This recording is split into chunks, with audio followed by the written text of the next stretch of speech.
Okay, I'm going to get started this morning by welcoming everyone. Sawadee Kap. Welcome to Wat Tung. Nice to see all of you guys here. Welcome to everyone online as well who's joining us. Today is our group learning program where each Sunday I come together with students and guide you guys in meditation. And then I share a talk with you on this book, Developing a Life Practice, The Path That Leads to Enlightenment. And over a 7-month period, I gradually walk students through this step by step so that you can build a foundation in understanding the path to enlightenment. This is a book that you can actually get for free by downloading it from our website. You can take it and go print it. You can get printed versions here by just reimbursing us for the printing cost, or you can order it on Amazon if you have access to Amazon. The way that we start our class is with meditation, and then I move into the talk for today. Today's talk is on chapter 9. It's titled, What is Kamma and How Does It Affect Me? This is a natural law that in order to make your way to enlightenment, you're actually awakening the mind to this natural law. You're gaining wisdom of this natural law. So I'm going to walk you guys through this to help you understand what this natural law is in a way that you can independently verify for yourself, because nothing in the teachings of the Buddha is based on belief, and you'll be able to see that through learning about this natural law. So if you'd like to join for meditation, the way that I start this is I start with some chanting to ease us into the meditation. We have the chants on a laminated sheet over there on the cabinet. If you would like to get a laminated sheet and follow along or even chant along, you're more than welcome to do that. For those of you guys online, this chanting sheet is on our website. You can go to buddhadailywisdom.com and click on free books. And from there, you go down towards the bottom and you'll see the daily chanting sheet there, because it has the Pali language, because that's what we're going to be chanting in. And then there's the English translations as well. It's important that when you learn about chanting, to understand that there's nothing that is a rite, a ritual, or a ceremony or worship in the teachings of the Buddha. This isn't prayer or anything like that. During the lifetime of the Buddha, they used chanting as a way to commit the teachings to memory. So every 2 weeks, the students of the Buddha would come together and they would recite his teachings orally, because that's how he taught, is through oral teaching. There wasn't the ability to write things down. The technology didn't exist to write things down during his lifetime. So every 2 weeks, they would chant his teachings as a way to commit them to their memory. So in this way, you can see that there isn't anything mystical or magical about chanting. It's not a rite, a ritual, or a ceremony or worship. Today, we don't need to chant in order to remember the teachings. We have books and videos, podcasts, things like this that we can capture the teachings. But I use chanting as a way to ease the mind into meditation and actually get more benefit out of the meditation, because it brings some awareness to the mind, some awareness of the breath, and helps you to ease into the meditation and get more benefit out of the meditation itself. If you look at the English translations, you're going to see a lot of appreciation, gratitude, and respect for the Buddha. And because of that, I don't think he actually created these chants himself. They were probably created by his students, either during his life or after his death, because a Buddha wouldn't walk around saying, here, chant these things to me out of respect for me, because that would be ego or arrogance or pride or putting yourself above other people. And an individual who's enlightened would have eliminated that. They wouldn't be putting themselves above or below other people. They wouldn't have arrogance and pride and boastfulness and things like this. So I suspect his students created these, because if you learned from a teacher how to move your mind from the anger and the sadness and frustration and all these other discontent feelings to this peace and joyful mental state, which is a permanent mental state that the mind's experiencing, and this teacher didn't want anything from you or expect anything from you, you'd probably have a lot of respect and gratitude for that person too. So I suspect his students created these out of appreciation and gratitude and respect for what he did to be able to help them to be able to get to this enlightened mental state. So if you'd like to chant along, you're more than welcome. Once we get into the meditation, you're going to hear me providing some guidance where I'm going to be instructing you and guiding you in the meditation for a brief period of time. That's kind of helping you to learn how to actually meditate while we're actually meditating. Then there's going to be this long period of time where we're just meditating together, maybe 15 minutes or so, where we're just all meditating. Everyone here at the temple and those of you guys joining us online, we can just all be meditating. When we're in that period of time, I'm sure you're going to hear occasional sounds here and there. You're not going to be able to be in an environment that's permanently quiet. You're going to hear impermanence. You're going to hear a car go by or a dog barking or a bird chirping. These are things that are going to occur no matter what environment you're in. You're going to hear some kind of sound. So as long as your mind isn't craving permanent silence, when you hear a sound, you won't be annoyed or frustrated. But if you crave permanent silence, when you hear a certain sound, you'll be frustrated or annoyed or agitated. So after that period of time where it's quiet and we're just all meditating, then we're going to come out of that meditation with some more chanting. And then that's where we'll start today's class. In terms of your body positioning for meditation, there's 4 positions that the Buddha taught. He taught seated, lying, standing, and walking position. And you would need these at different times in your journey to enlightenment. So you could learn these through the various courses and retreats that we have, because you would employ them at different times depending on what it is that you're trying to accomplish. Oftentimes people are learning in the seated position, so I'll give you guys some guidance on the seated position, but keep in mind that what I'm sharing with you is just guidance. It's not that everybody has to be in the exact same position, because this isn't actually possible. I'm just providing suggestions for you to find something that's comfortable for you, because you need to find something that's comfortable for you, and that's going to be different for each individual.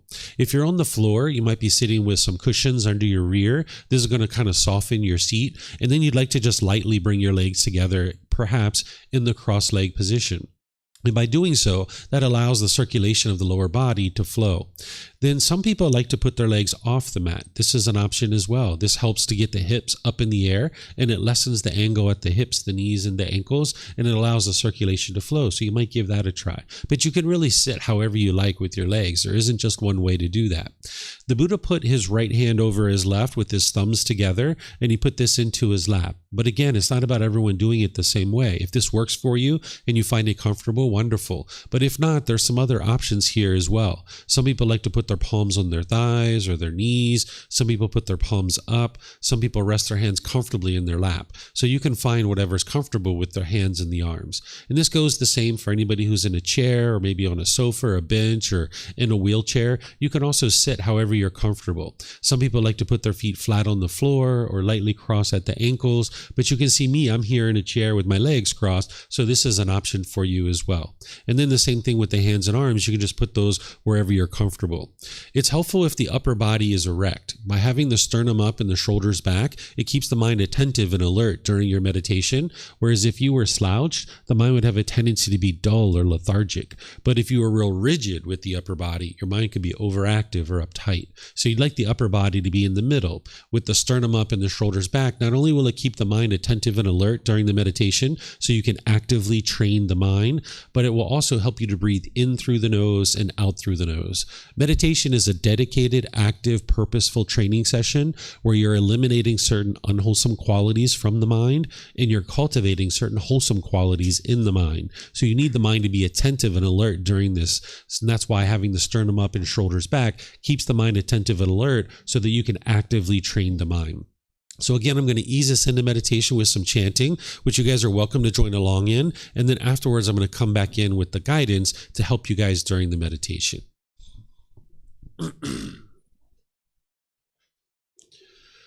Arahang Samma Sambuddho Mahakava Wat Tung Mahakavanang Apivateyami Savakato Mahakavata Tammo Dhammang Namasami Supatipano Mahakavato Sāvaka Saṅkho Saṅghang Namami Namo Rasa Bhagavato Arahato Samma Sambuddhassa Namo Rasa Bhagavato Arahato Samma Sambuddhassa Namo Rasa Bhagavato Arahato Samma Sambuddhassa Iti piso Bhagava Arahang สัมมาสัมพุทโธวิชาจารณังสัมมุโนสกขาโตโรกาวิตุอนุเตโรปุริสาดัมมาสติสัตตาตาวามนุสนังโอโตภาควาติ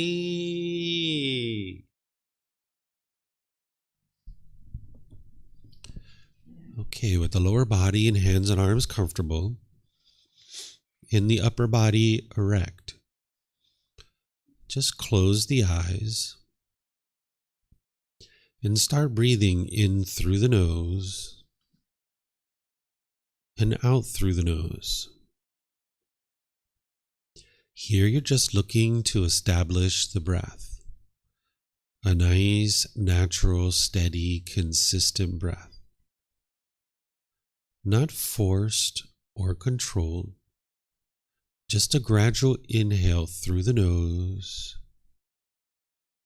experiencing the full breath. And then whenever you're ready, exhale out through the nose. Breathing in and out. Breathing in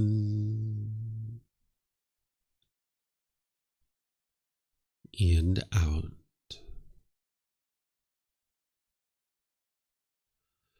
Your breath may not match up with the guidance that I'm providing, and that's okay. This is your practice. I'm just here for guidance. You can use this voice as a reminder that whenever you get to the next inhale, breathing gradually through the nose, developing a nice, natural, steady, consistent breath. And then whenever you're ready, exhale out through the nose, experiencing the full breath. Breathing in and out. Breathing in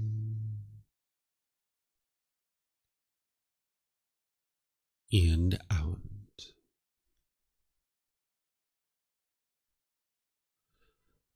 With the breath well established, start fixating the mind on the breath, either the sound of the breath coming into the nose or the sensation of air moving over the skin into the nose. The breath is the present moment. Fixate the mind on the breath, the present moment. Breathing in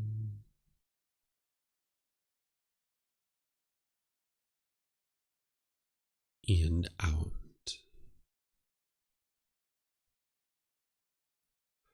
Breathing in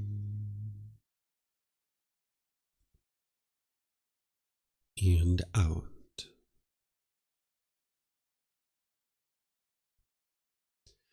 With the mind fixated on the breath, whenever you notice that it moves off the breath, cut that off, let it go, and come back to the breath, the present moment. No need to observe the thought, label it, judge it, analyze it, or even try to figure out where it's coming from. Whenever you notice that the mind is moved off the breath, cut that off, let it go, and come back to the breath, the present moment. Breathing in and out.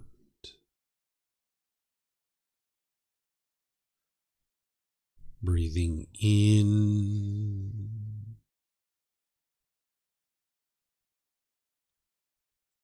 and out.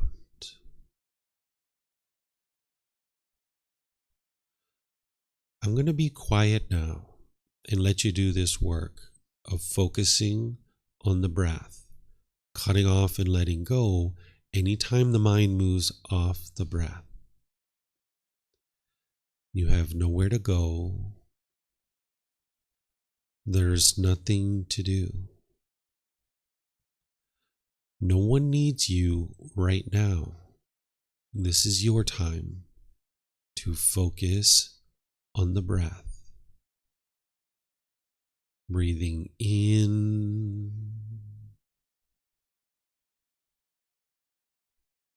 and out.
อะระหังสัมมาสัมพุทโธมหาเกวา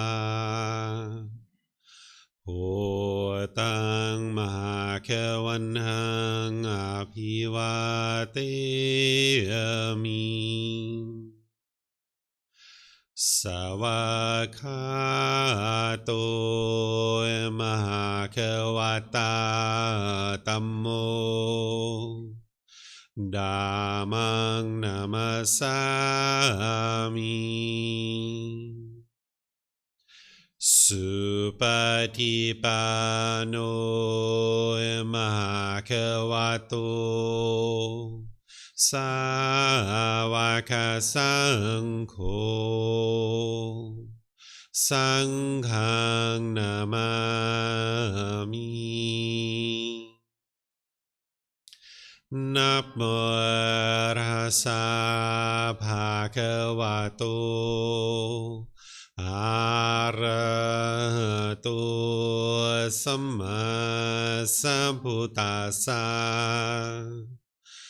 นะโมตัสสะภะคะวะโตอะระหะโตสัมมาสัมพุทธัสสะ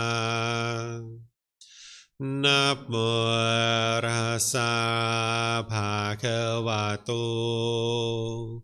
อะระหะโตสัมมาสัมพุทธัสสะอิติปิโสมหาเขวาอะระหังสัมมาสัมพุทโธวิชาจารณังสัมมุโนสัคคะโตโรกาวิตุอนุเตโรปุริสาดัมมาสติสัตตาตาวามนุสนังโอโตภาควาติ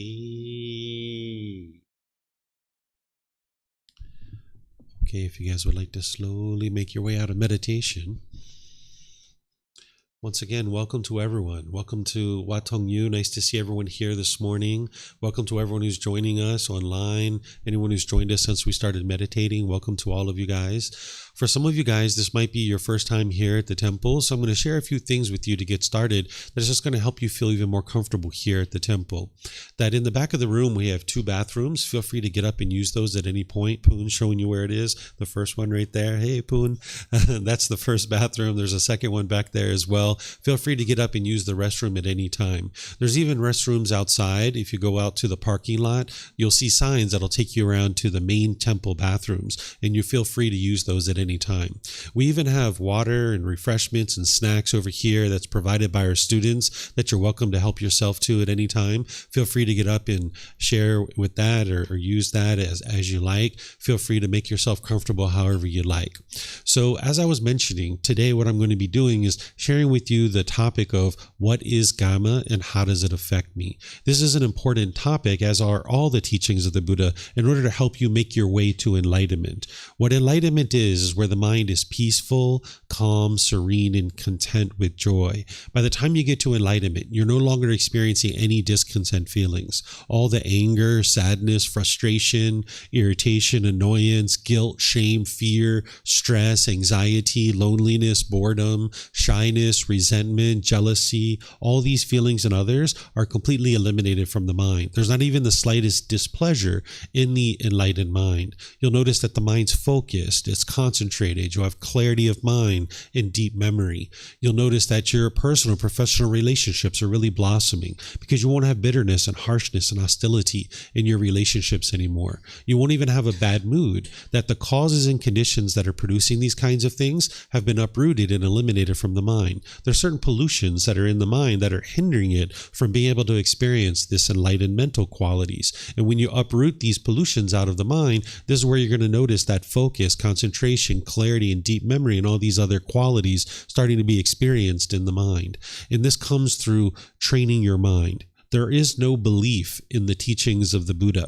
Sometimes people are taught to believe a bunch of things and then hope something good happens when you die. That's not what the Buddha taught. He actually taught you things that you can learn and investigate and examine now in this life. And then you can reflect on these teachings to independently verify whether they're true or they're false now in this life. And then you can practice his teachings, integrating them into your day-to-day life to be able to actually train your mind. And because you're doing the work to learn, reflect, and practice now, you actually see the results now in this life. So the Buddha didn't teach the way the world should be, and if everybody follows certain rules or commandments, then the world will become a more peaceful place. He's explaining to you the way the world is. And this topic of the natural law of Kamma is an important example of this, that he's explaining to you the way the world is. Because when your mind is angry and you're sad and you're frustrated or agitated or any of these other discontent feelings, essentially what's happening is the mind is living in a world that it doesn't understand. Sometimes we might think that someone else is causing you to be angry or frustrated or agitated or annoyed, but it's not other people. It's not the outside world that's causing the difficulties and struggles in your day-to-day life. It's within one's own mind. And this is why you can actually train your mind to get to enlightenment, is because it's not the outside world that is causing the difficulties and struggles. Essentially, what the mind's doing in the unenlightened state is it's having difficulties and struggles because it's living in a world that it doesn't understand. There are certain natural laws that you're experiencing each and every day. And when you lack wisdom of a natural law, you're going to tend to have struggles and difficulties.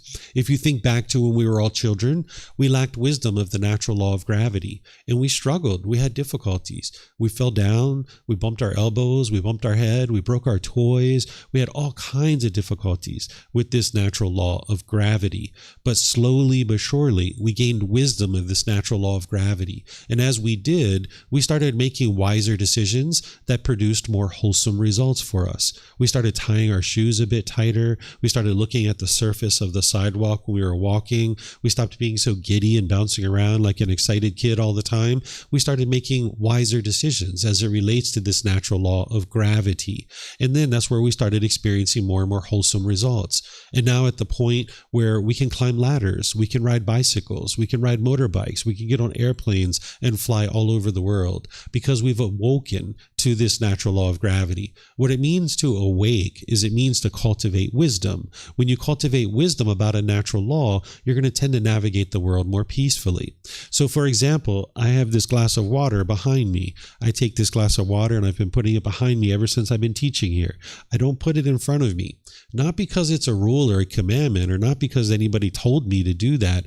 It's because I understand this natural law, and if I put it there in front of me, it's only a matter of time before it gets knocked over. So when you have wisdom of a natural law, you're going to naturally make wiser decisions that are going to lead to more wholesome outcomes. And that's one of the decisions that I make based on my wisdom of this natural law. So as you awake to natural law, you're going to make wiser and wiser decisions. It's going to lead to more and more wholesome results. But when you lack wisdom of a natural law, you're going to tend to make unwise decisions inadvertently without even realizing that you're making an unwise decision. And it's going to produce unwholesome results in your life. And what we tend to do when we experience unwholesome results in our life is we tend to blame it on other people.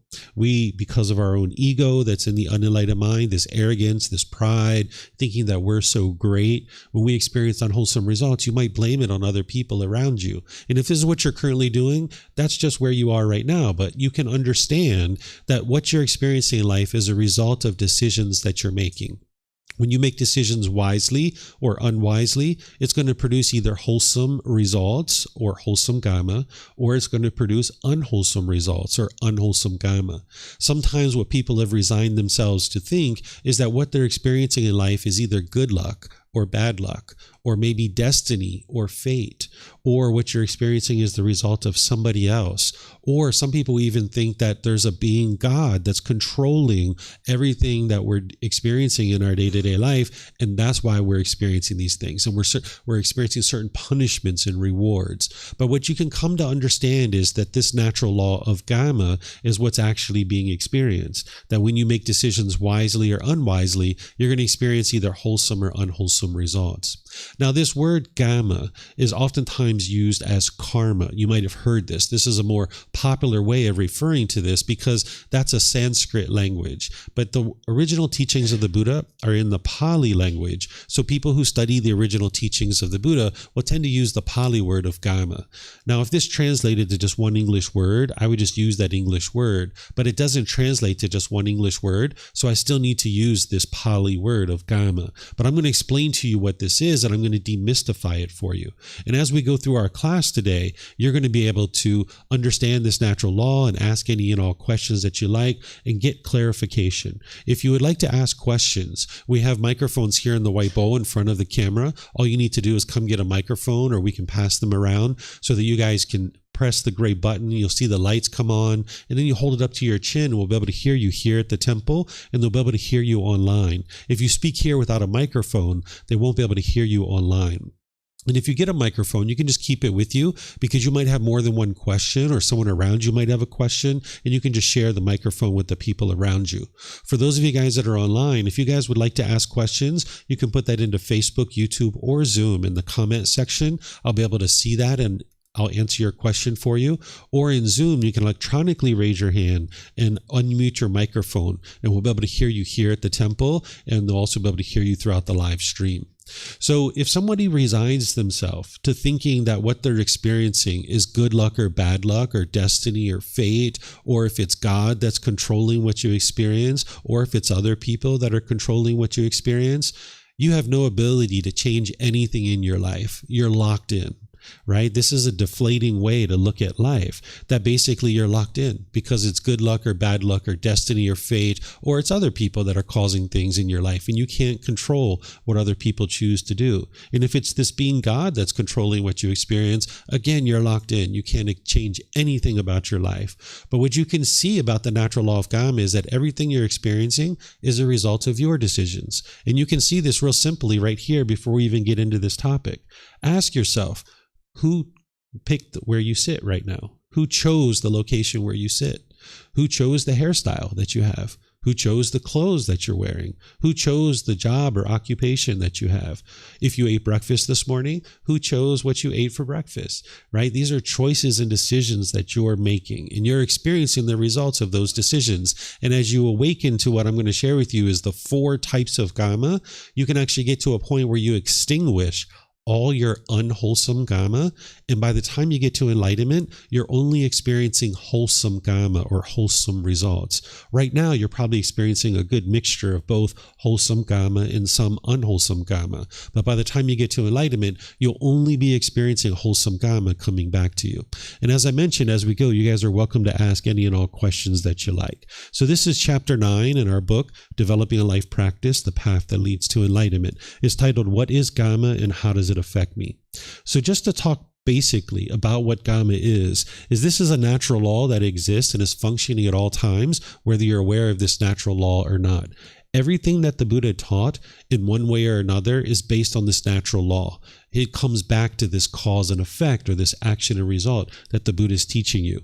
That's what the natural law of Kamma is it's the results of your decisions. There's this cause or certain action, certain decisions that we make, and then there's going to be a certain effect. And that effect is based on the decision that we make. If we make wise decisions, we'll experience wholesome Kamma or wholesome results. But when we make unwise decisions, or we have a certain action that is unwise, we're going to experience unwholesome results or unwholesome Kamma. Kamma. So there's nothing mystical or magical here with the natural law of Kamma. It's not about punishments and rewards. It's not about who's at fault or who's to blame. It's essentially helping you to see there's a sequence of events that is occurring. There isn't any being or entity that's overseeing this natural law. And it's not like, you can experience the Kamma from somebody else. It's your decisions that is producing any particular result in your life. So it's not about a system of punishments and rewards. It's not about who's to blame or who's at fault. It's not about this dark cloud that's following you around. These are just some of the things that I've heard over the years of people misunderstanding this natural law. I've even heard some people think that it's like a bank account, that you're making deposits into a bank account, and then if you produce enough wholesome Kamma, now you can make withdrawals out of this bank account and start doing unwholesome things. And this is unwise to think of it this way, because this isn't what the natural law of Kamma is. You're producing Kamma through your intentions, your speech, and your actions on a day-to-day basis. And when you're making wise decisions, you'll produce wholesome results. And when you're making unwise decisions, you'll produce unwholesome results. So here is just kind of a summary of what I was just sharing, which is this natural law of Kamma is cause and effect, or action and result. It's the results of your decisions. It's your life. It's your decisions, and it's your results. And if you see it any other way, then basically you're powerless to be able to experience anything different in your life. One of the things that the natural law of Kamma is going to do for you is it's going to empower you. Because if there's anything that you don't particularly care for in your life that you would prefer not to happen, all you need to do is cultivate wisdom, make different decisions, and you will experience different results. Whereas if it's everybody else that's causing what you experience, or destiny or fate or good luck or bad luck, or if it's God that's controlling you, that doesn't allow you to do that. But when you come to understand this natural law, you'll figure out that if there's anything that you don't particularly care for that's going on in your life, cultivate wisdom, make different decisions, and you will experience different results. And this is very empowering for you. So now just a few words from the Buddha on the natural law of Kamma, just to help us get started, to illustrate a couple of points related to the natural law of Kamma as you're first starting to learn about it. These are just two particular aspects of the natural law of Kamma that you need to understand. The Buddha's teachings in their totality, in one way or another, are helping you to understand the natural law of Kamma. So these are just two important points. But when you look at the teachings of the Buddha, you can see that all throughout his teachings, he's explaining to you the natural law of Kamma. But here, these are just 2 points to illustrate. He says, beings are the owners of their Kamma, the heirs of their Kamma. They have Kamma as their origin, Kamma as their relative, Kamma as their resort. Whatever Kamma they do, wholesome or unwholesome, they are its heirs. What he's essentially saying here is that you create your own Kamma, that nobody else can create Kamma for you. If you've ever heard somebody say, like, don't rub your bad Kamma off on me, right? This isn't actually possible. It's your own decisions that are leading to any particular result that you experience. And it's wise or unwise decisions that are leading to either wholesome or unwholesome results in your life. So it's your decisions that are leading to the unwholesome Kamma or the wholesome Kamma. You can't experience Kamma through somebody else's decisions. It's your decisions that are leading to any particular result. Then the Buddha says, the result of Kamma, I say, is threefold, to be experienced in this very life or in the next rebirth, or on some subsequent occasion. Now, as you heard me share, there's nothing in the teachings of the Buddha that are based in belief, including the cycle of rebirth. You can independently verify the cycle of rebirth. You may not have the wisdom of how to do that right now, but as you progress in your journey to enlightenment, you can get to the point where you've cultivated the wisdom to be able to independently verify this. I have this in our book series. Our book series is 13 books, and in volume 11, chapter 105, that's where I share 17 different ways that you can independently verify the cycle of rebirth. But it's in volume 11, chapter 105 for a reason, because it's not usually something that you do right up front when you first get started on the path to enlightenment. There's certain core and central teachings that you need to understand and approach those and learn those and develop those before you really get to verifying the cycle of rebirth. But just understand everything that the Buddha taught in one way or another. He's helping you to be able to see the natural law of Kamma, and this relates to rebirth as well, because there's this continuous continuous cycle of beings being reborn over and over and over again, but you can escape out of that through training your mind and actually getting to enlightenment. So it's in volume 11, chapter 105 for a reason, because what's happened in the past, it's in the past. It doesn't matter right now. And what may or may not happen in the future, it's in the future. It doesn't matter right now. Right now, you're in the human state. This is the ideal existence to be able to train your mind to get to enlightenment. Your mind experiences anger or sadness or frustration or agitation or annoyance or any of these other discontent feelings. So focus on the core central teachings that you need to make your way to enlightenment, where you can train your mind and awaken to these natural laws. So this here, the Buddha is explaining that you will experience your Kamma in this life, in the next life, or on some subsequent occasion, which means some life after that.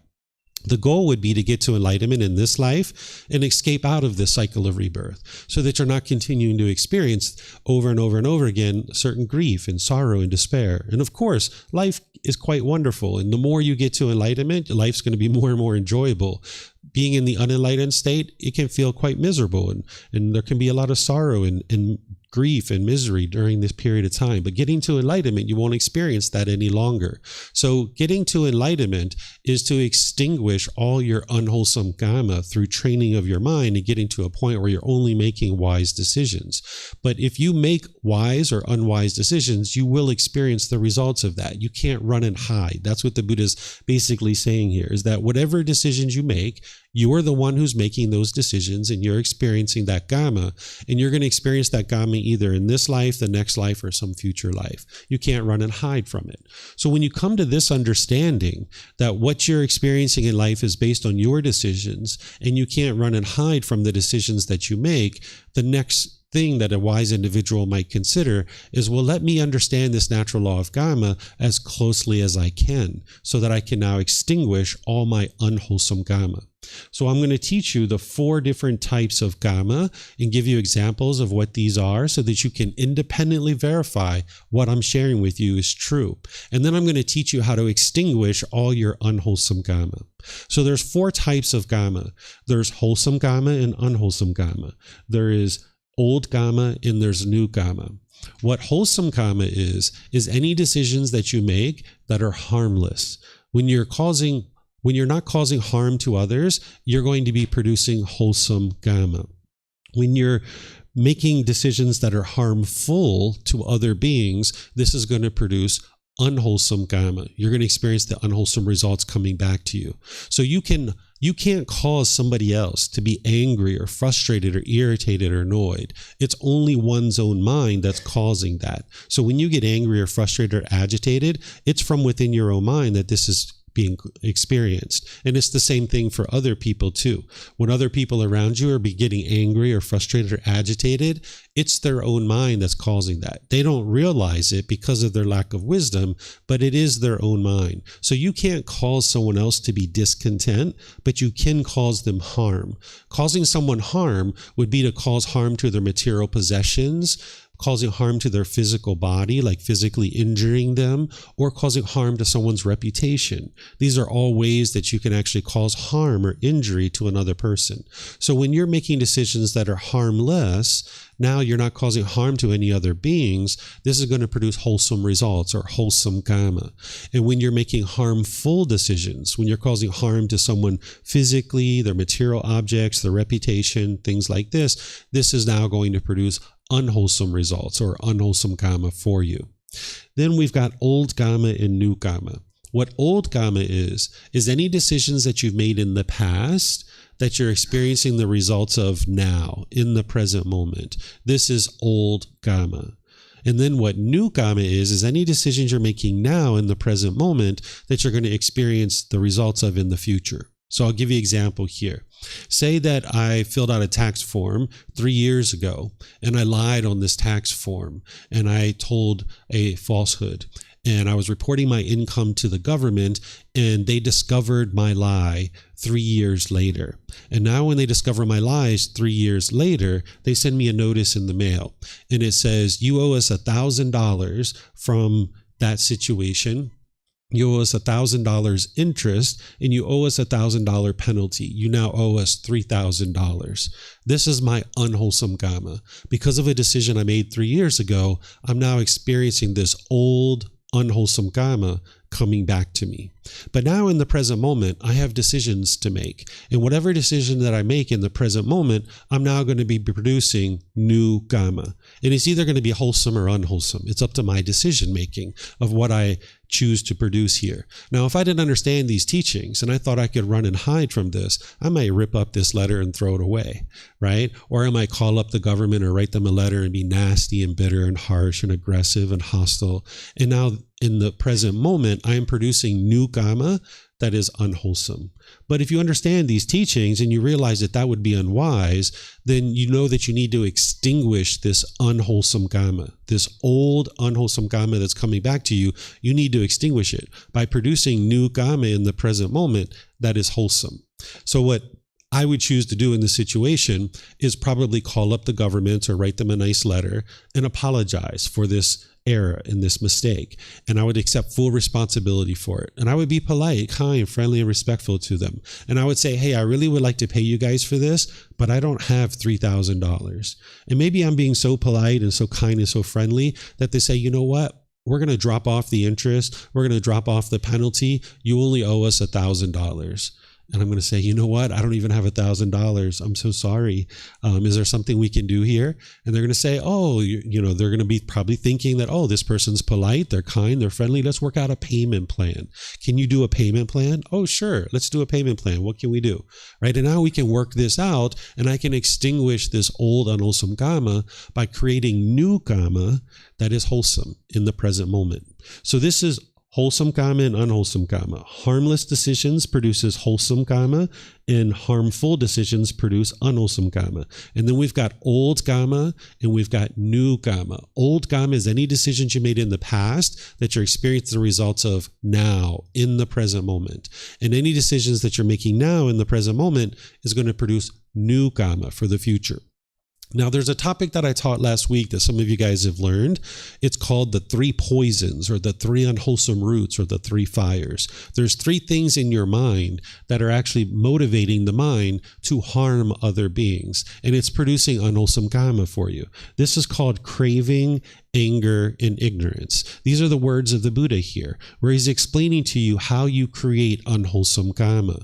So I mentioned it to you as harmful decisions, but the way an individual produces harmful decisions is those are decisions that are made through the pollutions of the mind called craving, anger, and ignorance. This is a high-level way of understanding the pollutions in the mind. What craving, desire, attachment is, this is wants and expectations. This is the mind longing, yearning, and chasing after the objects of your affection.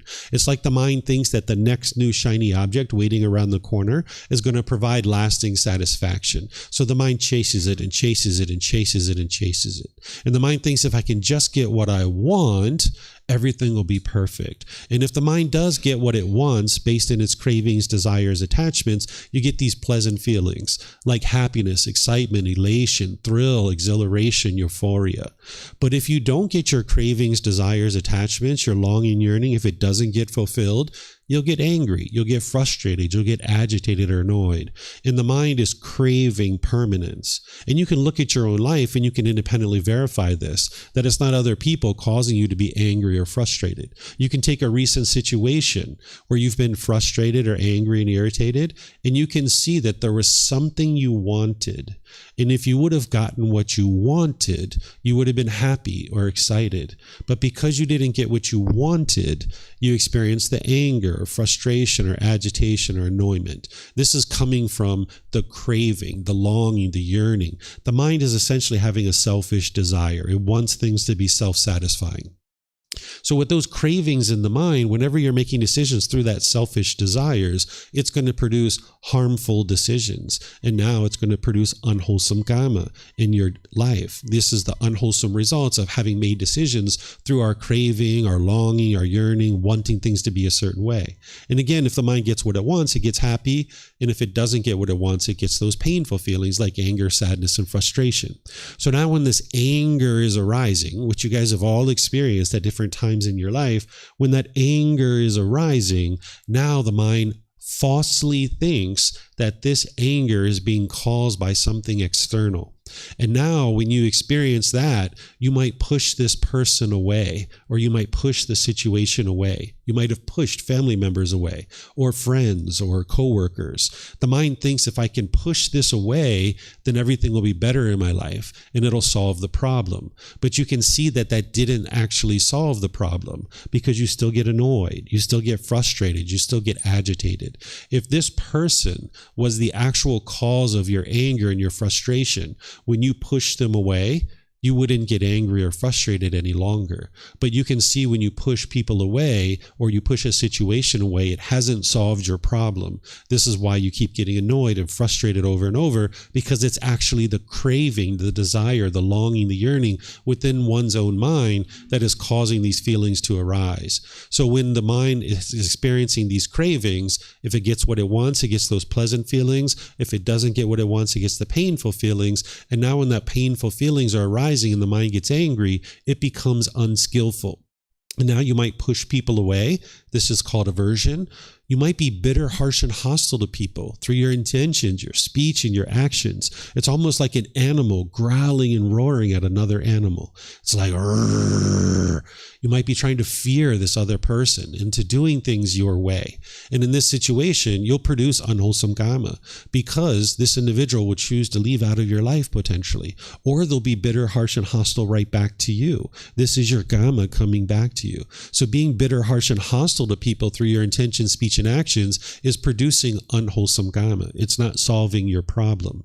Or the third thing you'll do when this anger is arising is you might put your expectations on someone, try to control them and pressure them into doing things your way. And people might be doing these kinds of things to you too, because you're living in a world where there's a lot of unenlightened beings. So as long as this craving and anger is in the mind and you're making decisions through it, it's going to produce unwholesome kamma. And you can independently verify this for yourself through your own direct experiences. You can see whenever you've made decisions that way, it's produced unwholesome results or unwholesome kamma. And where all of this is coming from is this third one. It's referred to as ignorance, but I tend to not use that. I just use it in order to help people understand, because when they study with other teachers or other resources, they're going to tend to use this word. A better way to think about this is the unknowing of true reality, that the mind is lacking wisdom. It's confused. It has misunderstanding. And what it's misunderstanding is how the world truly functions. The mind, with its unknowing of true reality, or lack of wisdom, or confusion, or misunderstanding, or misperceptions, this ignorance, is when you're making decisions through this ignorance, this lack of wisdom about the natural laws. When the mind lacks wisdom of these natural laws, it will tend to make unwise decisions. So if I lacked wisdom of these natural laws, when that letter came to me from the government and I saw it with this penalty and these interest and this payment, I might rip it up and throw it away, or I might call up the government and be bitter, harsh, and hostile. This is coming from my ignorance, my unknowing of true reality of these natural laws and how the world actually works. And whenever we're making decisions through craving, anger, and ignorance, it's going to produce unwholesome kamma, or unwholesome results. But then you can actually transform this in your mind. You can train your mind to eliminate craving, anger, and ignorance, and get to the point where you're practicing the 3 wholesome roots. And this is also something that I taught last week as well. The 3 wholesome roots are generosity, loving kindness, and wisdom. These are the exact opposites of craving, anger, and ignorance. If craving is to fulfill our selfish desires and chase after those, wanting things to be pleasing for ourselves, the opposite of that is generosity, where you're giving and sharing with other people, living open-handedly, without any expectation of anything in return.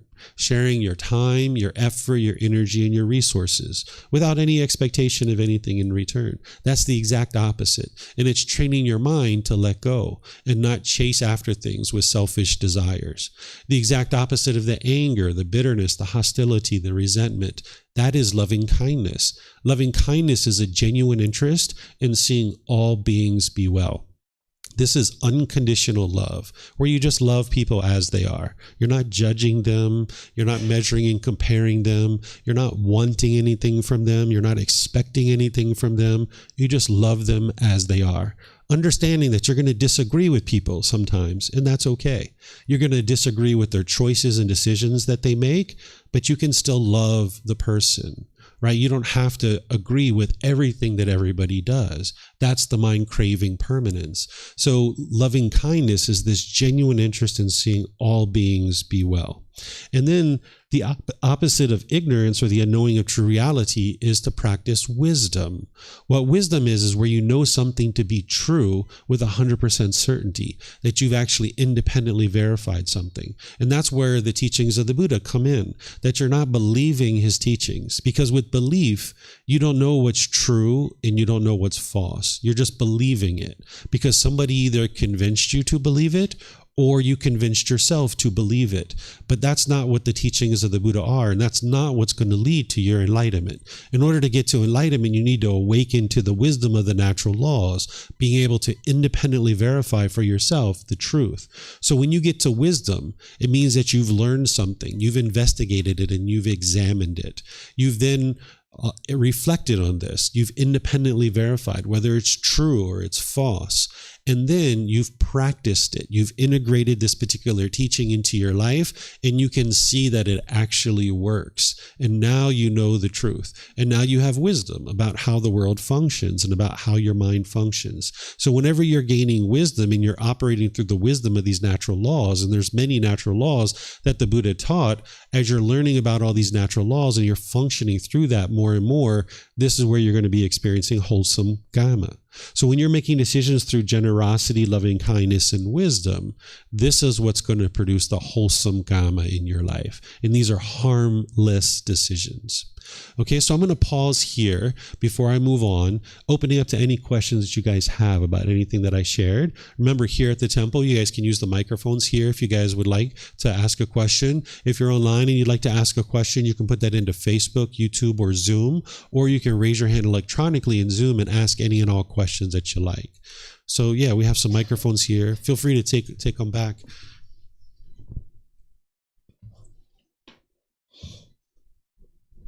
Okay, looks like we have a question from Rachel online, so let's go with her first.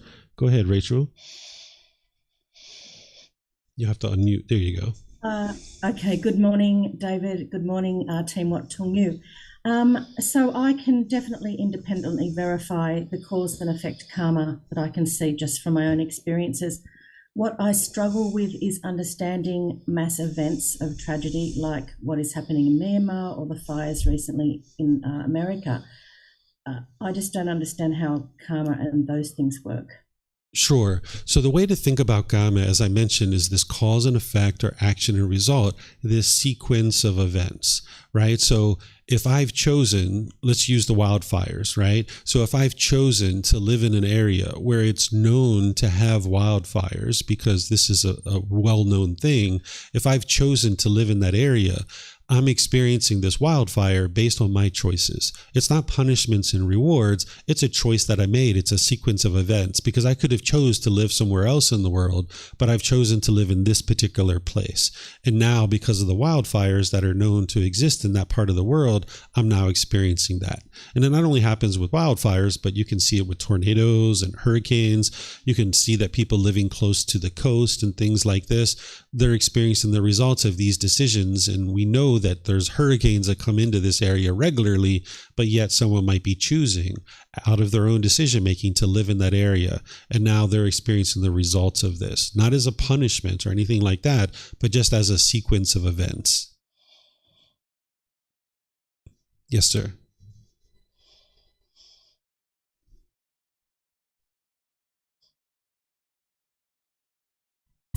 Hello. Yep, we got you.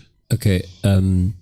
So, for example, from about the wise and unwise decisions, if I do something that I believe that is true, or if I do something that I learned, like some natural law, that I maybe even independently verified, however, it still turn out to be not true. For example, this come to our mind. Back in the day, they used bloodletting to help people, right? But it's actually causing a lot of harm. But they thought it was the right thing to do. Would it still produce wholesome karma, even though it is not the right thing? So what you started out with, you're saying if we believe that something is true and then we do that and then we find out later that it's not true. So in that situation, someone's functioning through belief.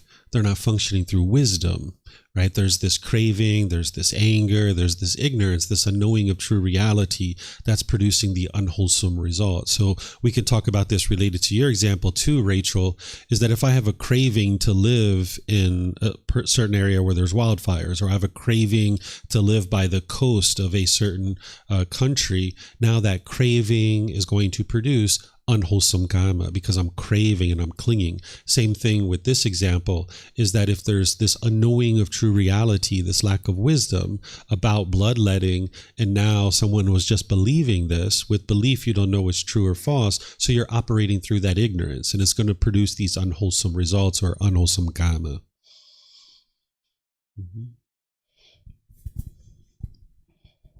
Okay, I'm not seeing any other questions anywhere. Okay, so now, Rachel, I see your hands up. I'm not sure if that's from before, or did you have another question? You have another question? Okay. I do. It's just continuing on. I really want to get my head sorted around this. What about, some people don't have choices. A baby's just born in Myanmar under a military regime that with good chances of being shot. There's no choices for that baby. I don't understand karma in that way. Sure, this is a hard one for people to understand, but there are choices and decisions that are being made here, because in order to be reborn, it means that we made the choice in a previous life to not get to enlightenment. Again, it's not punishment and rewards, it's a sequence of events. So by us choosing not to get to enlightenment in a previous life, there is a rebirth, and now being reborn into the world, we're going to be reborn according to our karma in that previous life. So what type of family we're born into, what region of the world we're born into, what situation we're born into, this is a sequence of events of cause and effect, or action and result. So it's always from our own choices and decisions that is what we're experiencing. But this is really hard for people to be able to see as it comes to a young child, for example. But this is where it's coming from. That is old karma from a previous life. Okay, so now that you guys are starting to understand this, the wholesome karma and unwholesome karma, and new karma and old karma, and how this is being produced through these either poisons of craving, anger, and ignorance, we refer to these as the three unwholesome roots because it produces unwholesome karma. And then we refer to these as the three wholesome roots of generosity, loving kindness, and wisdom. And what you're doing on the path to enlightenment is you're gradually decreasing your unwholesome roots, and you're gradually increasing your wholesome roots. And as you're doing this, you're going to ultimately be able to extinguish all your unwholesome karma. And you can extinguish this through making wiser and wiser decisions. Because in the past, if somebody's just now getting onto the path to enlightenment, you've made unwise decisions in the past, and you're going to need to experience that old unwholesome karma. In order to be able to get to enlightenment, you're going to have to experience that old unwholesome karma. You can't ignore that. You can't hide from it. You're going to experience it. But in the present moment, you can make wise decisions that are leading to wholesome karma by extinguishing your unwholesome karma. And I'll explain to you how to do this. That in this program and in other programs as well, I've taught something called the Eightfold Path. This is the core central teaching of the Buddha. These are 8 individual factors that you're learning. And if you haven't learned that yet, you'll have an opportunity this Tuesday morning. There's a retreat that's starting this afternoon at 3 p.m., which you guys are welcome to join the entire retreat if you like. It's no cost. Or you can just come for different classes. You don't have to attend the whole thing. You can just come for whatever part of it that you'd like to come to. So if you'd like to come on Tuesday morning, or if you'd like to even start this afternoon at 3 p.m., you can do the entire retreat if you'd like.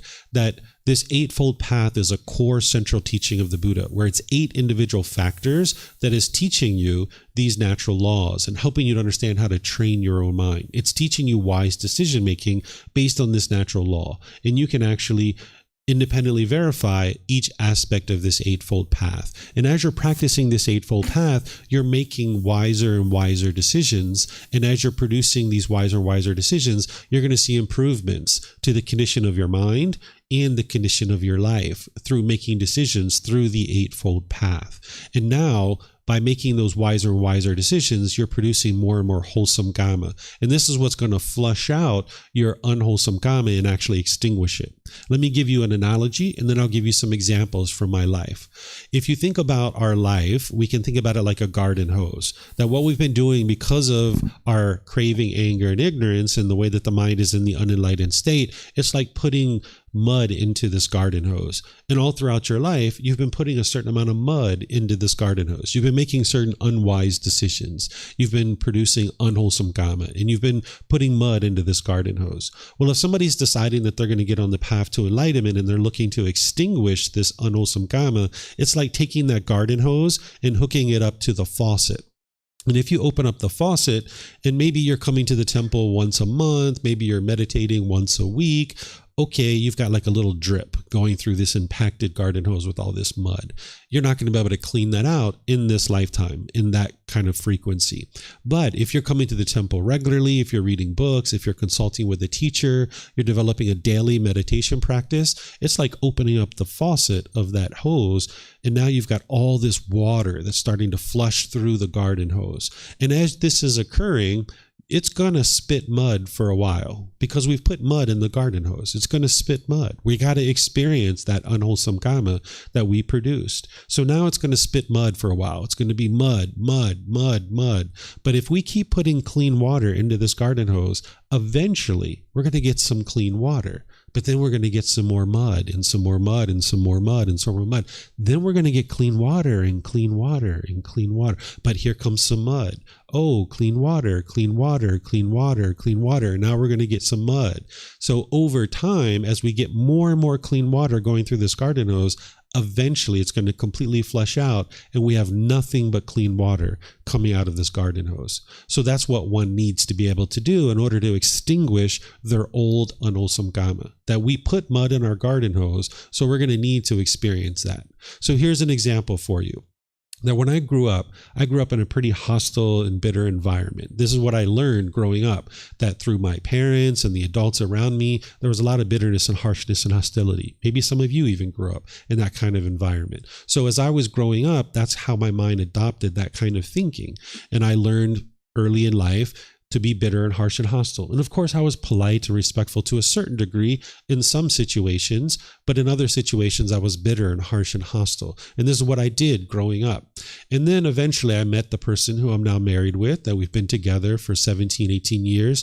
And at the beginning of the relationship, like most of us are in that honeymoon phase, we're really polite, we're really kind, we're really friendly. But at different times during our relationship, I was bitter and I was harsh and I was hostile and I was making unwise decisions in the way that I was conducting myself in this relationship. I was putting mud into the garden hose. And over a period of time, I was experiencing the results of that coming back from my wife. But at the 11th year mark, I started to decide that I was going to do something different. I was going to change. And I was tired of experiencing what I had been experiencing my entire life. And now I was going to make a real change in my life. And I started to do things differently. And now when I started doing things differently, even though I was being polite, kind, friendly, and respectful, I was being calm and I was being loving with my wife, I still had to experience the unwholesome kamma coming back to me. There would be times where I would come home and my wife would just start yelling at me. She would just be upset and angry with me.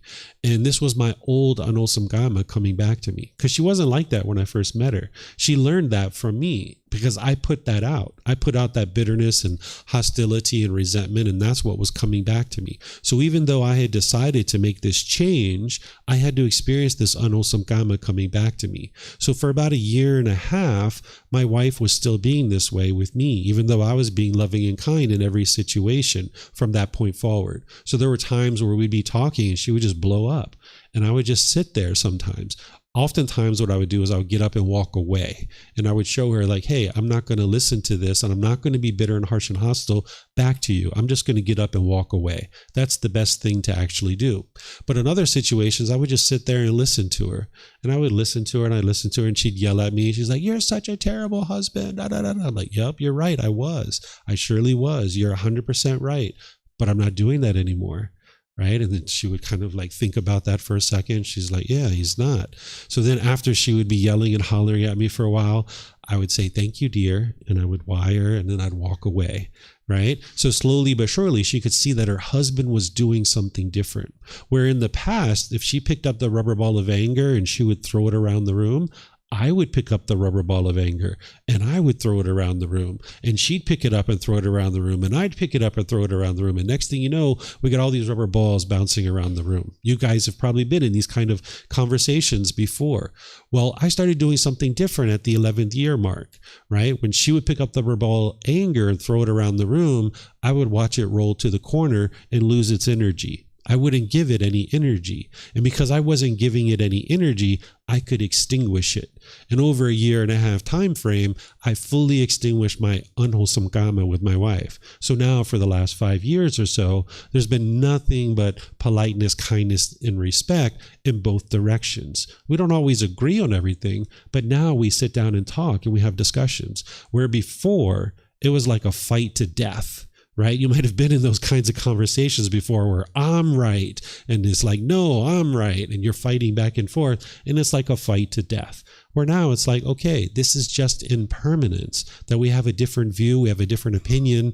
Now let's just sit down and talk about it and discuss it, right? So now for the last 5 years, everything's been wonderful. So while we've been married for 17 years, we've been happily married for about 5 years, right? So there's a difference between that, right? So it takes time for you and your partner to figure this out.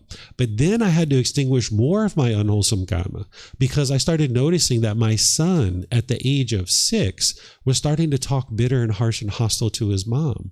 And I was like, whoa, he's learned that from me. So not only do I need to extinguish this between me and my wife, I need to teach my son how to talk with his mom and have a wonderful relationship with his mom. So it took me some time to teach him and to teach her how to have a wonderful relationship with each other. And now that's where we're at our home, that there's never any bitterness or harshness or hostility or yelling or any of that stuff in our home whatsoever. That is nothing but love and kindness and respect. And we talk and we have discussions about things. And this is something that you can get to too in your life. So there's certain relationships that you have right now where there might be bitterness, there might be hostility, there might be aggression.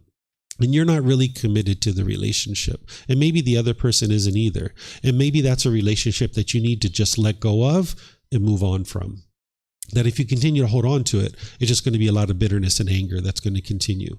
But then there's probably other relationships, like with your parents or your siblings or your life partner, that maybe there's some challenges in those relationships, but you can improve the condition of your mind, and now you can fix this relationship. But you're going to need to work on your own mind, because sometimes what we do is we sit around really wanting the other person to change rather than changing our own mind. You're going to need to work on your own mind, because you can sit back and wait for other people to change all day long. But if you're not instituting the change, you're not going to see real improvement in your life. So you're going to need to implement change. So those are certain relationships that you're more committed to. And maybe you're going to work on your mind, you're going to work on the relationship like I did with my wife, and now you'll be able to fix that.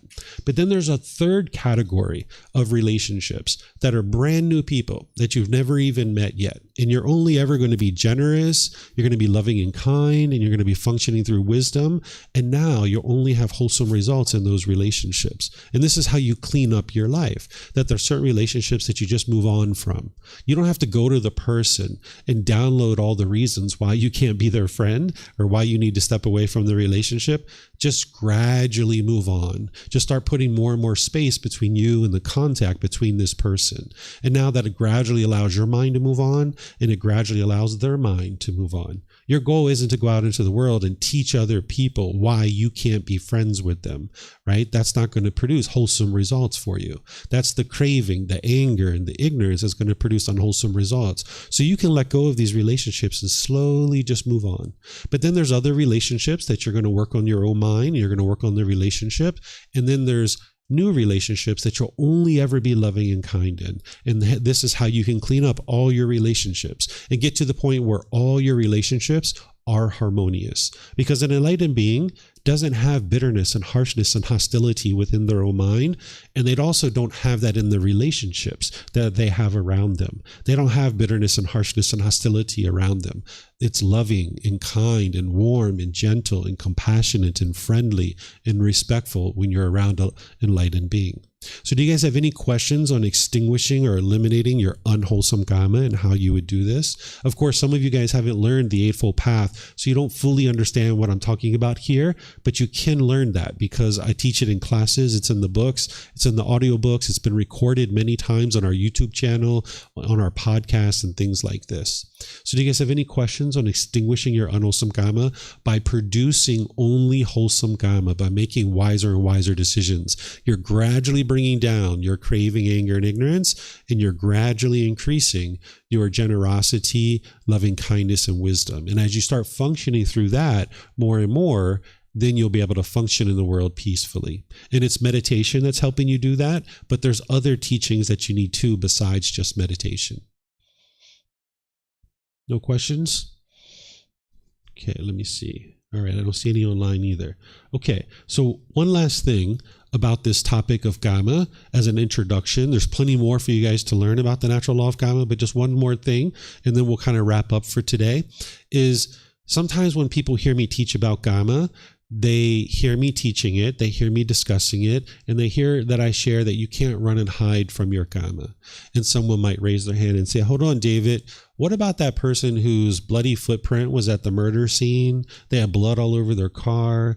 They had the bloody murder weapon under their bed at their house, and they went to court and they were found not guilty. Didn't that person run and hide from their Kamma? And the answer is no. That person has not run and hide from their Kamma. What's been experienced is they went to court where there's human laws that were created by human beings, and they were found not guilty. But the thing about human laws is human laws are imperfect. The laws of society are not perfect. Because human beings are operating through craving, anger, and ignorance, they're going to make decisions in an unwise way. These laws can't be equally and fairly created and enforced equally amongst all beings. We should always aspire for that to occur, and we're always working more and more to ensure that that is the case. But because human beings are prone to error, and we don't have all enlightened beings that are functioning through our legal system, then we're going to see something like this where someone goes to court and they're potentially found not guilty. But that court of law is the human laws. It's the laws of society. It's not the natural law of Kamma in its entirety. There's other things that this individual is experiencing that is based in the natural law of Kamma, because the natural law of Kamma is unbiased. You're going to experience the results of your decisions regardless. You can't escape it. So this person in this example that I'm describing that is maybe got the bloody footprint at the murder scene, the blood all over their car, the bloody murder weapon under their bed, and they've been found not guilty, there's these other things that they're going to be experiencing above and beyond just going to jail. Going to jail or going to prison, that's just one aspect of an individual's Kamma, but they're also going to be experiencing a bad reputation in the community. That if it's all over the news that this person had this bloody footprint, the bloody murder weapon, and all these other things, they're going to have a bad reputation in the community. And now they're also going to be experiencing things like sickness and disease, physical and mental pain, a shortened lifespan, because when you're killing, if you have enough craving and anger and ignorance to kill another human being, there's a certain amount of craving in your mind, and that's what's causing the stress and the anxiety and all these other discontent feelings. And now this is going to put pressure on the heart and the lungs and all these other organs, and you can have a shorter lifespan. And you can also experience hostility, aggression, fights, and even being killed yourself, because if somebody has enough anger to be able to kill another human being, it's not only in that relationship that they actually are experiencing that they're having difficulties in all their other relationships relationships too. It's not just this one relationship that's not going well. They're having difficulties in all these other relationships too. So they're experiencing hostility, aggression, fights, and they could even be killed themselves in some of these other relationships that they're in.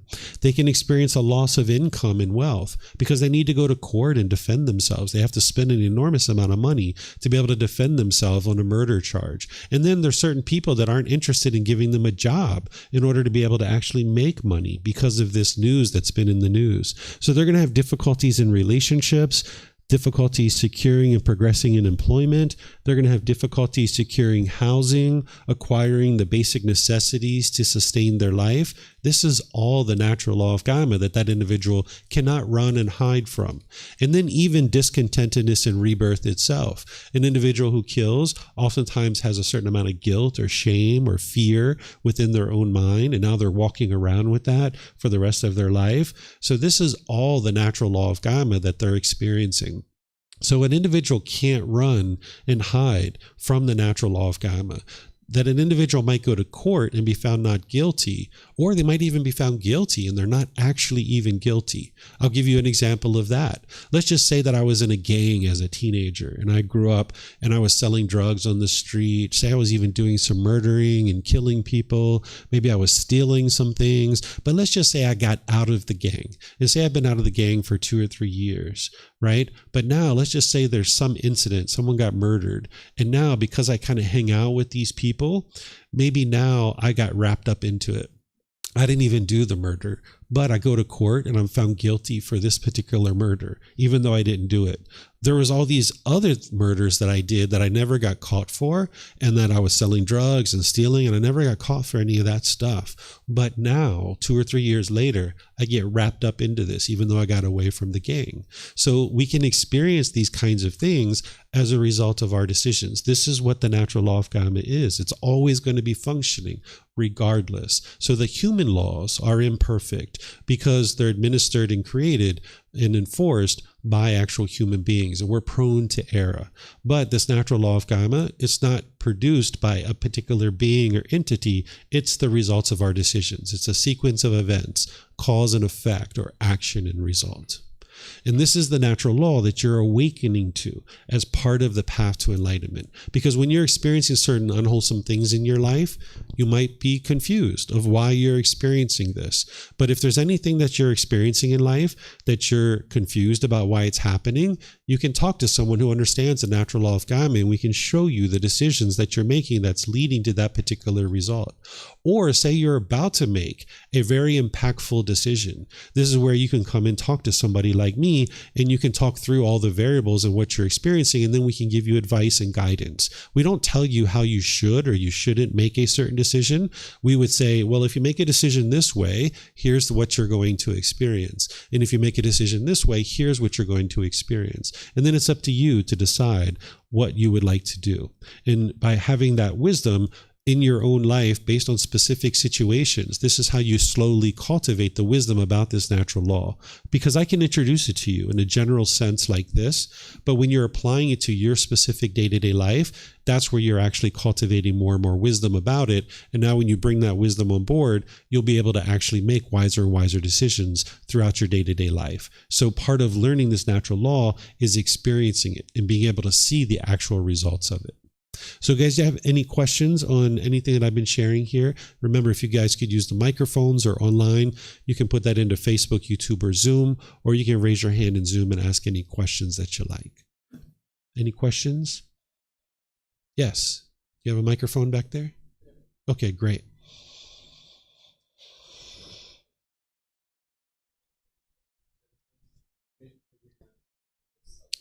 Can't hear you yet. Yes. There you go. Okay. I just want to ask, how does meditation help us realizing good or bad decisions? Sure.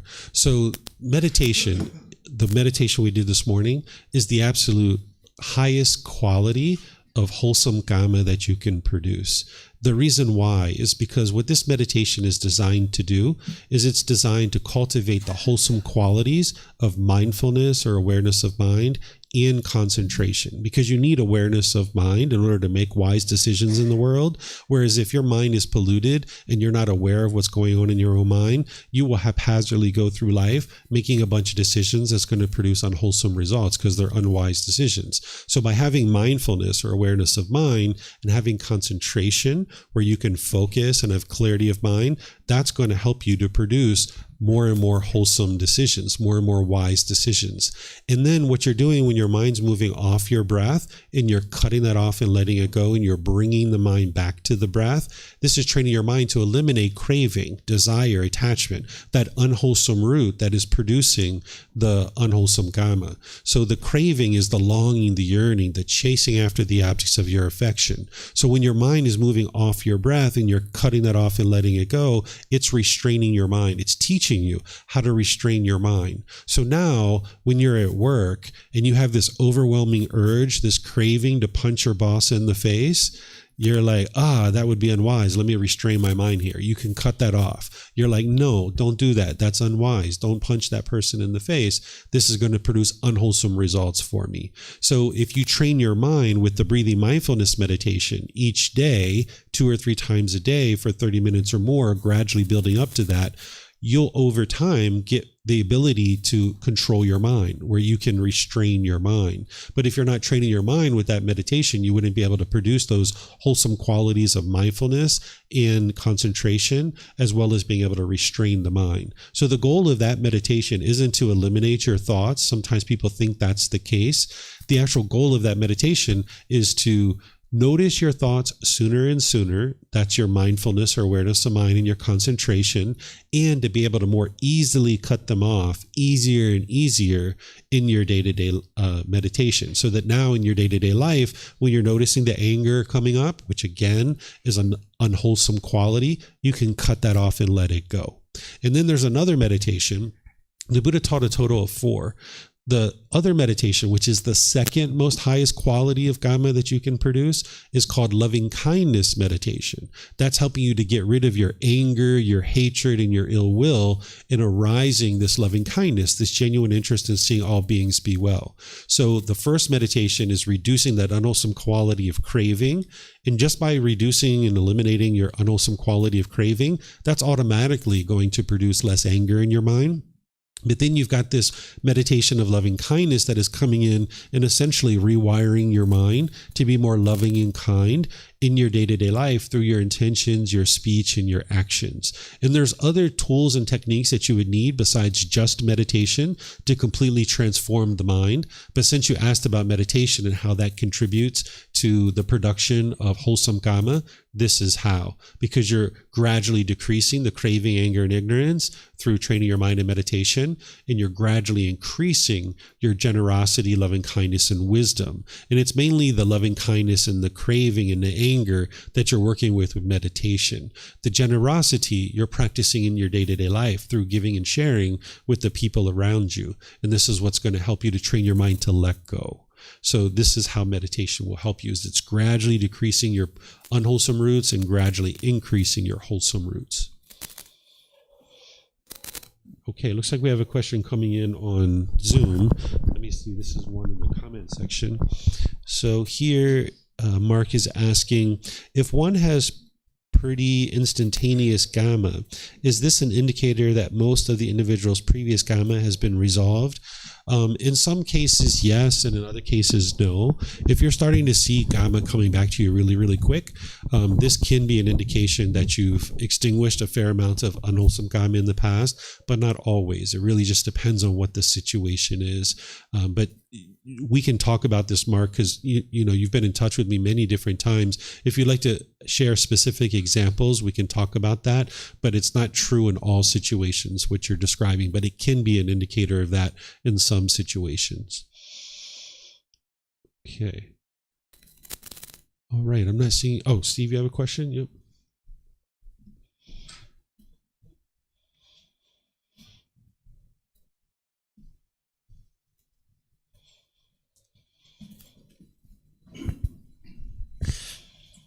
Thank you, David. So just on the rebirth process, I know it's complicated, but for me it is anyway.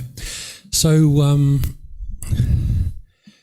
it's not as if Steve lived before, but every being that's born, if I've heard you correctly, is born with unwholesome karma. So therefore this little baby comes out, and one aspect of the little baby is that it's a bundle of unwholesome karma. And so I guess two questions is from the Buddhist framework, I guess the answer is obvious, is that the best thing this a little individual can do through the course of its life is to take actions to extinguish that unwholesome karma, like the Eightfold Path and all that sort of stuff. But then the second question is on the birthing process itself. So you've got this karma being produced over here. The individual dies. That individual doesn't exist anymore, but the karma still exists. And then the karma has to manifest itself in another lifetime. So I don't know if it's possible to answer this, but it's like the karma is being matched with a being.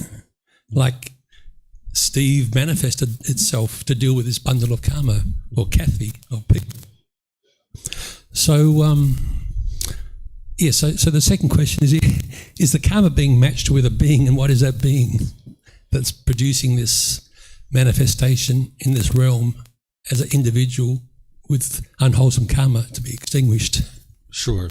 So I think you've heard what I'm going to share with you before. So if I'm not getting to the heart of what you're asking, be sure to ask follow-ups. So while we refer to it as the cycle of rebirth, it's really better thought of as the cycle of new existence, because every single existence that we experience is a new existence. It's a new body and it's a new mind, but it's based on the decisions of a being in the past. There's a sequence of events. One of the ways to think about it is like a candle, that if this candle burns, it burns all the way down. And now if there's still a spark, if there's still a flame, it sparks and now it lights the next candle, but it's a completely different candle. Another way that I explain it is I just explain it as cardboard boxes. That if you think about, there's cardboard box A and then there's cardboard box B. These cardboard boxes are completely separate and completely different. Different color, different shape, different texture, different size. Everything's different about these cardboard boxes. And these cardboard boxes represent the mind. And now inside of cardboard box A, there are certain contents, there are certain cravings, and there are certain residual memories. But now when this cardboard box dissolves, because it's impermanent, the contents of that box have to go somewhere, and they end up in this new box. And now in this new box, it has the cravings or residual memories of this past being. So this being Steve, if we like to call that cardboard box B, there was a cardboard box A that had certain cravings and residual memories, and now those have come into this new mind or this new cardboard box. And that's how your Kamma is experienced from a previous life. That it's not like anything mystical or magical that's following you around. It's your cravings or residual memories from your past life that you're now making decisions in your current life that you're now experiencing the results of. So I'll give you an example of this. Let's just say in the past we had Robert, or no, we won't use Robert because we have a Robert here. Let me come up with a name that we don't have. Do we have any Bobs here? Do we have any Bobs? Okay, we'll use Bob, okay? I usually use Robert because we don't have a Robert, but we have a Robert today. All right, so I'll use Bob, okay? So we have Bob in the past. And now this being Bob, let's just say Bob had a lot of sexual craving in their mind, and they were having lots of relationships with lots of different people. Even when they were in a committed relationship, they were going outside that relationship and having lots and lots and lots and lots and lots of sex. And let's just say by the end of their life, they still have that overwhelming craving. And now they die and they're reborn into this new mind. And let's just say this new mind is Barbara or Rebecca or some other name, right? Well, now this craving and residual memories of Bob goes into this new mind. And now this new mind, this individual has this overwhelming craving to have lots and lots of sex as well. And even though they're in relationships with other people, they're going outside these relationships and so forth and so on. And let's just say they contract a certain illness that is fatal and they end up dying at the age of 40 or 45, right? So this individual had a certain amount of craving in their mind, this new being Rebecca. The cravings were from the previous life, that there was all this buildup of the sexual craving, and now this individual is now experiencing the results of decisions that they made in this life, but it's from the cravings from a previous life. So this is how we experience our kamma from one life to the next. So it's not like you murdered someone in a past life, so you have to be murdered in this life. It's not like that. It's not this punishments and rewards. It's based on decisions that you make. So if someone is murdered in this life, there are certain decisions, a certain sequence of events that we've made decisions about that led to that particular thing, but we're making those decisions in this life based in craving, anger, and ignorance, and the choices that we're making that are leading to these particular unwholesome results that we experience.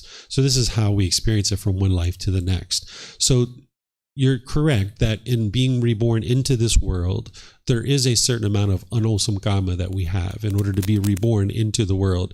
But there's also a certain amount of wholesome kamma too, because to be able to get into this human life, you would have had to have produced a certain amount of wholesome kamma to be able to get into this life, because this is the very best and most ideal existence, to be able to train your mind and actually get to enlightenment. So for example, when we were dogs or squirrels or rabbits or elephants, we couldn't get to enlightenment in those existences. We couldn't cultivate our mind enough to be able to actually get to enlightenment. But we were able to make enough wise decisions that it at least led to this birth into the human world. And now in this human world, we can make wiser and wiser decisions to cultivate our mind, train our mind, and get to the point where the mind's experiencing the elimination of discontent feelings, that focus, concentration, clarity, deep memory.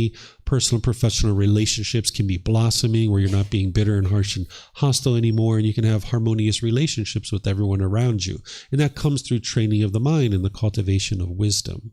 So that's how your kamma moves from one life to the next, and how we experience things from our previous life. But we are experiencing a certain amount of wholesome kamma by being in this life, and now we can extinguish all our unwholesome kamma and get to the point where we're only experiencing wholesome kamma in this life. But when I talk about only experiencing wholesome kamma, it's important to understand that even when you're enlightened, that doesn't mean that things don't happen to you that you would prefer not to be experiencing.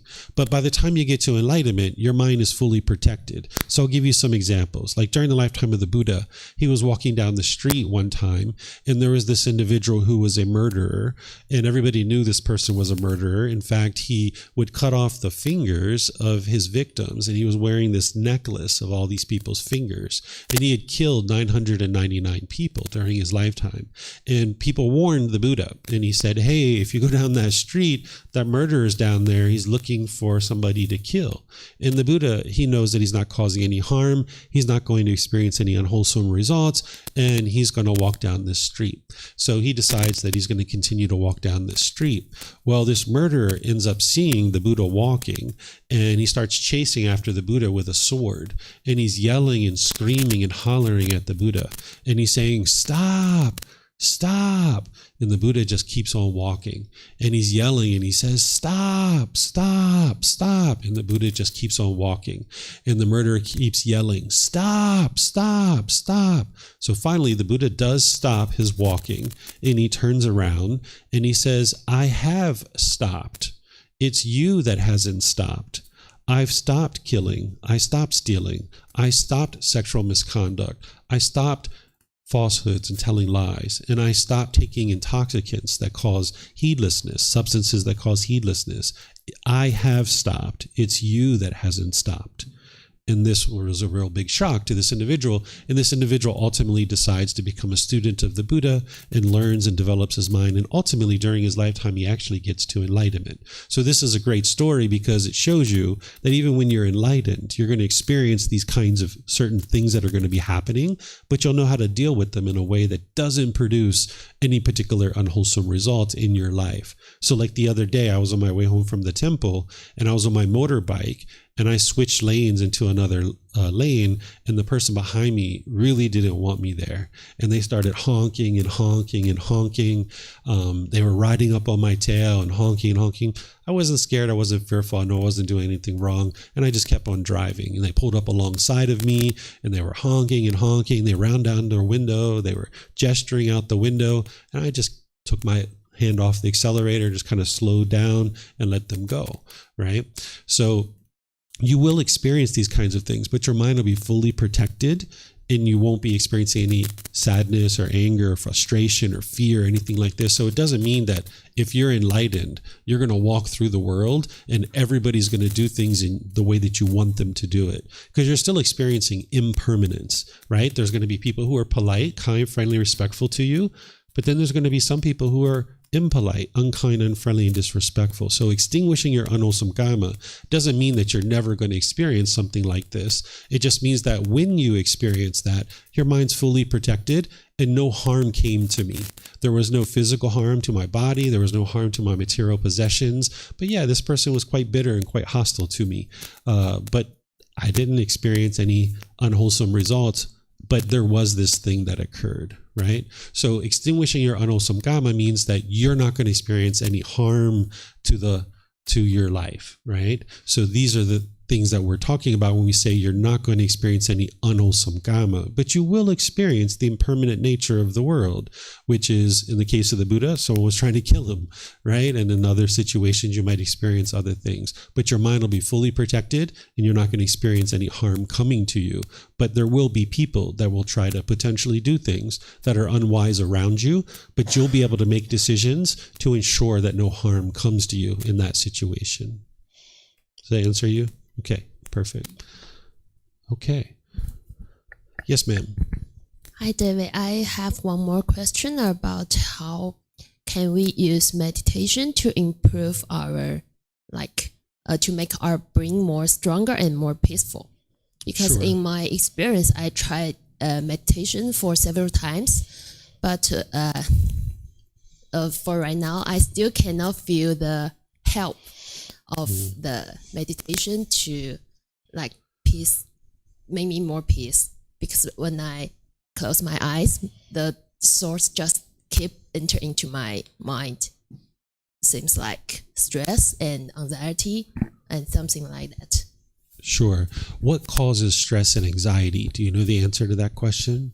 For example, maybe endless deadlines in the work. Deadlines, many deadlines. Oh, many in the deadlines. Work, yeah. Okay. And many tasks to do. Yeah. Okay. So in order to get to the point which you're interested in, which is more clarity in your mind and having you're talking about the brain, but the brain and the mind are two different things. We talk about training the mind, but it does have an effect to the brain as well. In order to do that, yes, you need meditation, but it's more than just meditation. That's why you haven't been able to experience the full results, because there's a very beginning first teaching that you haven't understood yet. That's why I asked you that question of what causes stress and anxiety, because the very first beginning teaching of the Buddha is called the Four Noble Truths. I'm going to be teaching this tomorrow as part of our retreat. It's going to be in the morning, so you're welcome to come, or you can attend the live stream, or you can watch it on the recordings or read it in the book. That you need to understand what's causing these feelings first, because in order to use meditation to be able to help you improve the condition of your mind, you need to understand what the problem is, because meditation is part of the solution, but it's not the only part of the solution. There's much more than just meditation that you would need. So this Eightfold Path, this core central teaching, there's 8 individual factors. Meditation is just one part of that one factor. So if you do the math of 8 individual factors and meditation is one component of one factor, essentially it's about 6% of the path to enlightenment. Where what people think is that the Buddha sat under a tree, he meditated, and he instantly got to enlightenment. So a lot of people put a lot of emphasis, as you go around the world, they put a lot of emphasis on meditation. And while meditation is important and an individual would need it in order to be able to get to enlightenment, there's plenty of other things that you need as well. It's not just meditation. So you're going to need to start at the very beginning of the path to learn the Four Noble Truths, which is part of the Eightfold Path. You need to learn that teaching first, because you need to understand what's causing the stress and anxiety, so that now when you apply the meditation, that you're not just applying the meditation, but you're applying other tools and techniques as well. So I can't teach you the entire entire path in a 3-minute exchange. But if you would like to get this book, that's the best place to start, the very first book. Remember, you can get it from our website for free. You can take it and go print it. You can get printed versions here by just reimbursing us for our printing cost, or you can get it on Amazon. And then you can attend classes through our live streams that you can gradually learn and grow and develop, because that's what you're going to need is, yes, meditation, but also you're going to need all these other teachings.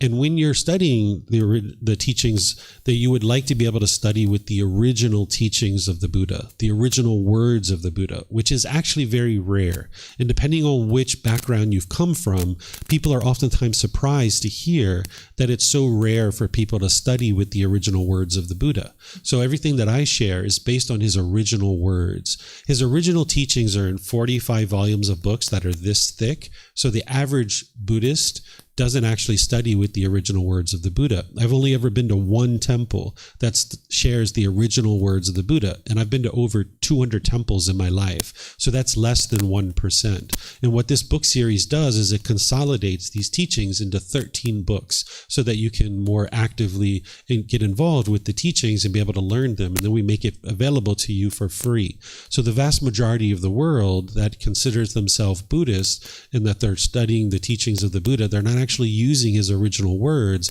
which puts them at a disadvantage. And for someone who's coming from like a Christian background, they find that hard to imagine that people aren't studying with the original words of the Buddha, because Jesus Christ's teachings are essentially contained in one book, which is the Bible. Or like a Muslim might be studying the Quran, where the Buddha's teachings are so vast because he taught for 45 years that the average person doesn't have access to them. So if you're going to study in order to be able to train your mind and improve your mind, yes, you need meditation, but you need all these other teachings, and you would like to be studying with the original words of the Buddha, which we provide you for free through all the resources that we share.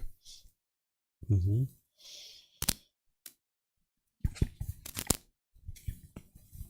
Okay, so we have another question coming in here on Zoom. So it says from Janae, so it's the same exact craving in the new mind? And the answer is yes. That's exactly correct, Janae. Okay, let me see if we have anything else. Okay, I'm not seeing anything else. So what I'm going to do here is just end class by thanking all of you guys. Thank you for joining. Thank you for your interest in the path to enlightenment and the teachings of the Buddha. As you guys would like to learn more, you're more than welcome to come back either here or online through our live stream. You're welcome to get access to all of these resources. Our website is the best place to go. It's like a central hub. It's buddhadailywisdom.com. And from there, you can learn and grow and develop along the path. As you guys have heard me mention, this afternoon at 3 p.m., we're going to be starting a retreat. You guys are welcome to come. We're going to be studying today from 3 to 5 p.m. And then we're going to do a little excursion. We're going to go out together, if people would like, to a particular event this afternoon. Then we're going to start again tomorrow at 9 a.m. And each day for the next 5 days, Monday through Friday, I'm going to be starting at 9 a.m., going to 12:30, sharing teachings with you guys, having a mid-morning break. Then from 12:30 to 6:30, we're going to do excursions where we go out into the community and do different things. Like we're going to the hot springs, we're going to an elephant sanctuary, we're going to a children's orphanage, we're going to a park and a national reservoir and things like this. These are all optional things that people could do. And then starting at 6:30 p.m. until 8:30 p.m. each day, then I'm going to be teaching again. So you can come for any parts of this that you'd like. You can come in and out if you'd like, because what this retreat is all about is it's all the teachings you need to get to the first stage of enlightenment.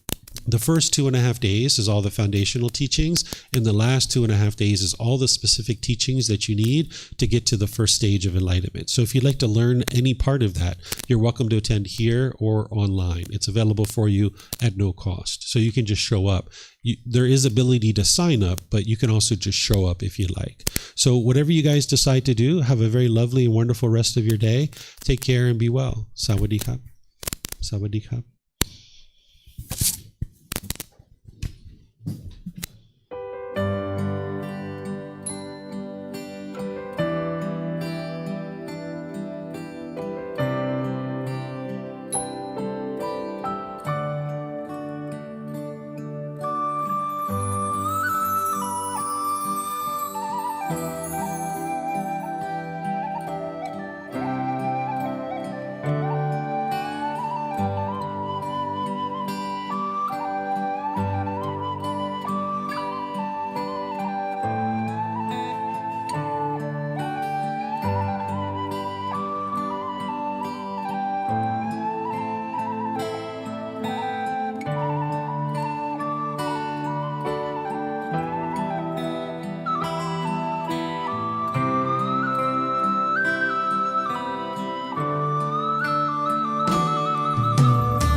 Thank you again for watching.